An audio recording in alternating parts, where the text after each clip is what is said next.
یہ جو آزادی انسان کو ملتی ہے، یہ چیز ایک انسان کو بڑا انسان بناتی ہے۔ نبی صلی اللہ علیہ وسلم کو دنیا کے جانے کے بعد دنیا کی تاریخ میں اتنے زیادہ عظیم لوگ اتنے چھوٹے وقت میں نہیں آئے۔ تاریخ سٹڈی کر لیں، دیکھتے دیکھتے وہ کہاں سے کہاں پہنچ گئے۔ 30 سال ان کی زندگی کے اس دنیا کے جانے کے بعد موراکو سے لے کے ہندوستان سے لے کے سینٹرل ایشیا پر پھیل گئے، لیکن قتل عام نہیں، ایک کلچر لے آئے، ایک عظیم قوم آ گئی، اپنے کیریکٹر کی وجہ سے اٹھ گئی، لوگ ان کی طرح بننا چاہتے تھے۔ میں کتاب پڑھا تھا کروسیڈرز کی، جب یہ یورپ سے کروسیڈرز گئے اور جو انہوں نے جروسلم کو فتح کیا، ایک انگریز کروسیڈر جب ان کا کیریکٹر دیکھتے تھے مسلمانوں کا، حالانکہ وہ نیچے جا رہے تھے، اب تک کمزور ہو چکے تھے، اس کے باوجود ان کے کیریکٹر اور ان کی بات کرتا ہے، پڑھنے والی کتاب ہے کہ وہ بالکل جنگلی تھے، ان کے مقابلے میں سچے لوگ تھے۔ جو میں اپنے نوجوانوں کو ایک اور بھی چیز بتانا چاہتا ہوں کہ ان کے کیریکٹر سے ہم کیا چیز سیکھتے ہیں۔ جب وہ مشن کی طرف نکلے، ہر قسم کی مشکلات کا سامنا کرنا پڑا، طنز کیا گیا، مذاق اڑایا گیا، دشمنوں نے کیا نہیں کیا، لیکن جو ان کی زندگی، کیونکہ قرآن میں اللہ ہمیں کہتا ہے ان کی زندگی سے سیکھو، تو ان کی زندگی سے ہم یہ سیکھتے ہیں کہ جب ایک انسان ایک مشن کی طرف جاتا ہے، سب سے پہلے تو اس کی مشن اپنی ذات سے نکل کے ہوتی ہے۔ یہ پیسہ بنانا مشن نہیں ہے، پیسے سے انسانوں کی زندگی بہتر کرنا مشن ہے۔ جو بھی انسان بڑا انسان بنا ہے، ہم ان کی زندگی سے سیکھ لیں، وہ اپنی ذات سے باہر نکل گیا۔ بڑا انسان وہ ہوتا ہے جو اپنی ذات کے لیے زندگی نہیں گزارتا۔ بڑے بڑے امیر لوگ آئے دنیا میں، کون سی دنیا کی تاریخ کس امیر آدمی کو جانتی ہے؟ لیکن اس امیر آدمی کو جانتی ہے جو اپنے پیسے سے انسانوں کی خدمت کرتا ہے۔ جب ان کی فوجوں نے فتح کر لیا سارا عرب، وہ انہوں نے اپنے اسی گھر میں رہے، مسجد نبی میں، محلات نہیں بنائے۔ جب وہ جا رہے تھے دنیا سے، کوئی جائیدادیں نہیں چھوڑی اپنی، کوئی پیسہ نہیں بنایا۔ یہ جو پیسہ بنانا ہے، یہ سب سے زیادہ بت پرستی ہے۔ یہ ہم یاد رکھ لیں کہ اگر انسان جب تباہ ہوتا ہے، وہ اپنی زندگی کی مشن پیسہ بنا لیتا ہے۔ ہم نے اپنے نبی صلی اللہ علیہ وسلم کی زندگی سے ہمیں یہ پتہ ہے کہ وہ اتنے عظیم آدمی تھے۔ کوئی آج تک جو مائیکل ہارٹ کی بات کرتے ہیں 100 گریٹسٹ مین، ان میں سب سے اوپر وہ ہمیشہ رہیں گے، کیونکہ کسی نے وہ اچیو کیا ہی نہیں جو انہوں نے کیا ہے۔ لیکن کیا ان کا تو پیسہ بنانا مقصد ہی نہیں تھا، ان کی پاور بھی مقصد نہیں تھا۔ پاور بھی، پیسہ جو بھی وہ کرتے تھے ایک انسانیت کے لیے تھے۔ جتنے بھی بڑے بڑے صوفی آئے اس برے صغیر میں، آج بھی ان کے مزاروں پہ چلے جاؤ، لاکھوں لوگ جاتے ہیں وہاں، کیونکہ وہ ان کی سنت پہ چل رہے تھے نبی صلی اللہ علیہ وسلم۔ وہ بھی بڑے انسان تھے، جو ان کے راستے پہ چلتا ہے وہ بڑا انسان بن جاتا ہے۔ نیلسن مینڈیلا، میں اس کی مثال اس لیے دیتا ہوں کہ اس نے بھی 27 سال جیل میں گزارا۔ جو بھی ان کی کیریکٹرسٹک فالو کرتا ہے وہ اللہ اس کو اٹھا دیتا ہے۔ اس نے 27 سال جیل میں گزار کے سب کو معاف کر دیا جب وہ جیل سے باہر نکلا، اور ساؤتھ افریقہ کو خون سے بچا لیا۔ اور جب تک ساؤتھ افریقہ رہے گا لوگ اس کی عزت کریں گے۔ اسی طرح فتح مکہ کے بعد انہوں نے بھی سب کو معاف کر دیا۔ یہ بڑے انسان تھے۔ قائد اعظم کو ہم کیوں قائد اعظم کی عزت ہمیشہ کریں گے؟ ٹی بی یا کینسر سے ان کو پتا تھا کہ وہ زیادہ دیر زندہ نہیں رہنا تھا، انہوں نے اس کے باوجود پتہ نہیں چلنے دیا کسی کو کہ ان کے پاس زیادہ ٹائم نہیں ہے، کیونکہ شاید ان کے مخالف کو اگر پتہ چل جاتا تو پاکستان نہ بنتا۔ اپنی مشن زیادہ بڑی زندگی سے تھی، ذات کے لیے نہیں کر رہے تھے۔ اور پھر یہ بھی ہمیں پتہ ہے کہ وہ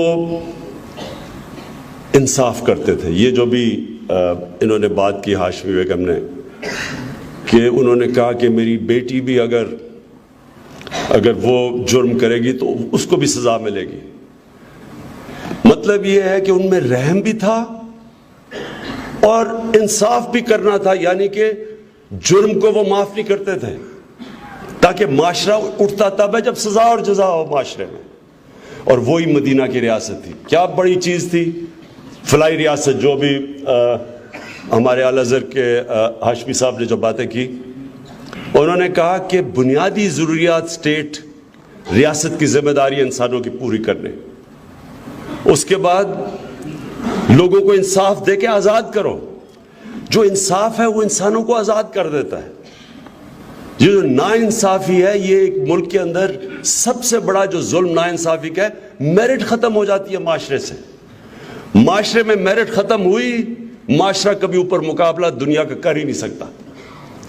جو مدینہ کی ریاست میں جو اتنے بڑے عظیم لوگ اٹھے تھے, وہ کوئی اپنے خاندان تو بڑے بڑے نہیں تھے. وہ جو لوگ اٹھے وہ میرٹ کے اوپر. آپ وہی جو ایک کتاب بڑی زبردست ہے کہ جب یہ ایک دم دنیا میں پھیلے تو آپ کو پتہ چلے گا سب سے بڑی چیز میرٹ تھی. وہاں جو اچھا کام کرتا تھا وہ اوپر آ جاتا تھا. یہ ہے مدینہ کی ریاست جو اٹھی, میرٹ, انصاف. پھر تعلیم کے اوپر زور دیا. جو بھی بابر اعوان کہہ رہے تھے کہ جنگ بدر کے بعد انہوں نے ایجوکیشن ایمرجنسی زور ڈالا تعلیم کے اوپر. اس لیے تو نہیں 700 سال تک سب سے جو ٹاپ سائنٹسٹ تھے مسلمان تھے.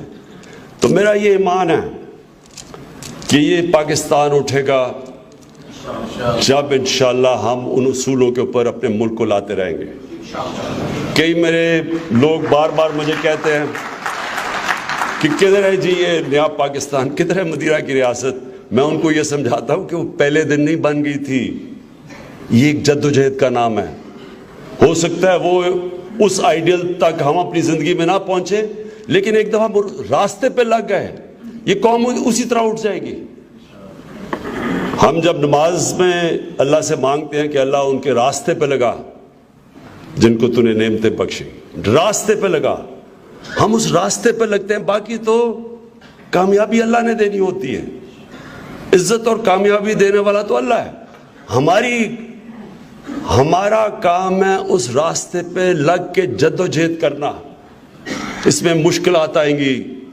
ہمارے سامنے ایک بڑا مافیاز بیٹھے ہوئے ہیں جو ایک کرپٹ نظام سے مال بنا کے تکڑے لوگ بیٹھے ہوئے ہیں, میڈیا میں بیٹھے ہیں, سیاست میں, بیوروکریسی میں. ہمارا کام ہے جد و جہد کر کے ان کو شکست دینا اور ان کو شکست دے کے اس ملک کا پوٹینشل ریلیز کرنا. مجھے کہتے ہیں لوگ عمران صاحب آپ میں رحم نہیں ہے.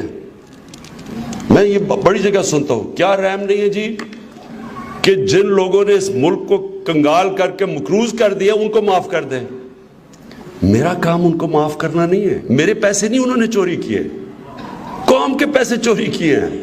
یا لوگ غربت میں پھنسے ہوئے ہیں, لوگ مہنگائی میں پھنسے ہوئے ہیں کیونکہ لوگوں کا پیسہ چوری کر لیا ہے. نبی صلی اللہ علیہ وسلم نے عبرتناک سزائیں دی تھیں جو کرپشن کرتے تھے. وہ بھی معاف کر سکتے تھے, وہ تو رحمت العالمین تھے. انہوں نے تو اپنی کہا کہ میری بیٹی کو بھی میں معاف نہیں کروں گا. کہنے کا مطلب یہ ہے کہ رحم ہوتا ہے کمزور طبقے کے لیے, غریب طبقے کے لیے, جو بیچارہ پسا ہوا طبقہ ہے, معذور ہیں, جو یتیم ہیں, جو بیوہ ہیں. رحم تو ان کے لیے ہوتا ہے. بڑے بڑے ڈاکوؤں کو کون رحم کرتا ہے؟ وہ تو معاشرہ اپنا تباہ کر دیں گے. رحم کر کر کے تو نعرہ دے کے تو معاشرے کا بیڑا غرق کیا ہم نے.